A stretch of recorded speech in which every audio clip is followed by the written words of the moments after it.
राजधानी रांची से जुड़ी बड़ी खबर। सुखदेव नगर में चल रहे दखल दिहानी पर झारखंड हाईकोर्ट की रोक लगी है।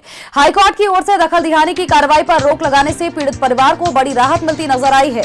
हाईकोर्ट के न्यायाधीश जस्टिस राजेश शंकर की अदालत ने इस मामले की सुनवाई की है और हस्तक्षेप याचिका दायर करते हुए दखल दिहानी की कार्रवाई पर रोक लगाने की मांग की गई थी। हाईकोर्ट ने हेहल सीओ को जवाब दाखिल करने का निर्देश दिया है।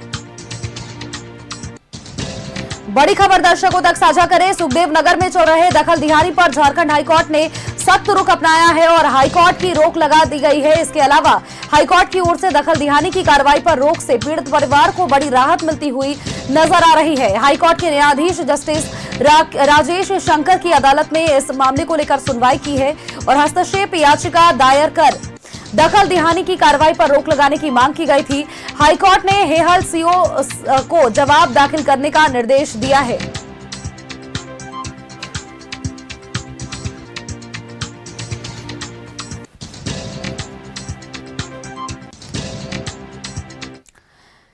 और खबर पर अपडेट्स के साथ सहयोगी इमरान हमारे साथ बने हुए हैं। इमरान, सुखदेव नगर में चल रहे दखल दिहानी पर झारखंड हाईकोर्ट ने सख्त रुख अपनाते हुए अब इस पर रोक लगा दी है। दखल दिहानी की कार्रवाई की रोक से कहीं ना कहीं पीड़ित परिवार को भी बड़ी राहत मिली है। पिछले 3 दिनों से लगातार रांची के सुखदेव नगर थाना के ठीक पीछे मधुकम के इलाके में जो है वो दखल दिहानी के मामले को लेकर के बुलडोजर कार्रवाई चल रही थी। पिछले आदेश में भी स्पष्ट निर्देश दिया गया था कि जो जमीन है उसे वास्तविक रूप में जमीन मालिक को जो है वापस लौटाने का निर्देश दिया गया था, जिसके बाद कोर्ट के आदेश पर ही सीओ मजिस्ट्रेट की मौजूदगी में पूरी कार्रवाई को आगे बढ़ाई गई और पूरे तरीके से तकरीबन 10 से 15 घर जो है वो चिन्हित किया गया था, जिनको तकरीबन 48 डिसमिल या जमीन थे। इस पूरे मामले को लेकर के जब बुलडोजर कार्रवाई शुरू की गई तो हंगामा हुआ, विरोध हुए, लेकिन इसके बावजूद चूंकि कोर्ट का आदेश था तो पूरे मामले पर कार्रवाई की गई।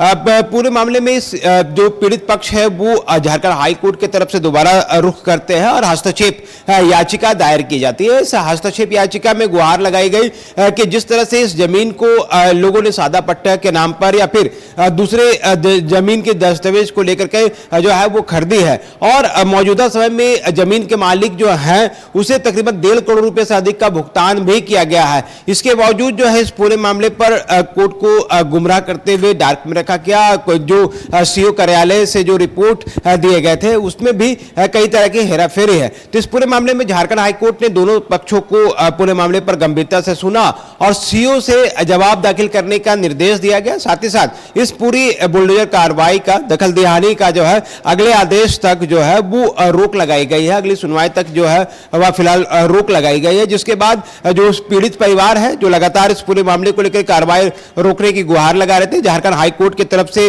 बड़ी राहत मिली है और इस राहत मिलने के बाद जो है दखल दिहानी की कार्रवाई जो है वो अब रुक गई है। अब देखना होगा कि इस पूरे मामले में हेहल सीओ की तरफ से झारखंड हाई कोर्ट में क्या कुछ जवाब दाखिल किया जाता है और जवाब दाखिल करने के बाद जब इस पूरे मामले पर दोबारा सुनवाई किए जाएंगे झारखंड हाई कोर्ट में तो उसके बाद इस पूरे मामले पर क्या कुछ कार्रवाई होगी। लेकिन मौजूदा समय में पीड़ित परिवार को बड़ी राहत मिली है, जहां पर झारखंड हाई कोर्ट ने दखल दिहानी की पूरी कार्रवाई पर फिलहाल जो है रोक लगा दी गई है। रोक लगाने के बाद जो बुलडोजर कार्रवाई चल रही थी, जो घरों को नस्तनाबूद किया जा रहा था, जमीन खाली कराई जा रही थी, मकान खाली कराए गए थे, उनको हटाया गया था। अब उन लोगों के साथ जो है इस पूरे मामले पर राहत मिली है। आने वाली तारीख में जब इस पूरे मामले की सुनवाई होगी तो उसके बाद झारखंड हाई कोर्ट का दोबारा से एक बार रुख देखना जो है वो दिलचस्प होगा।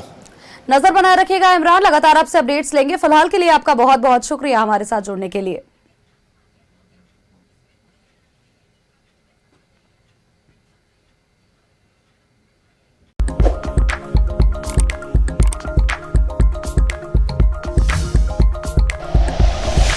Like and share videos, subscribe करें हमारा चैनल और प्रेस करें बेल आइकॉन। न्यूज़ 11 भारत, सच है तो दिखेगा।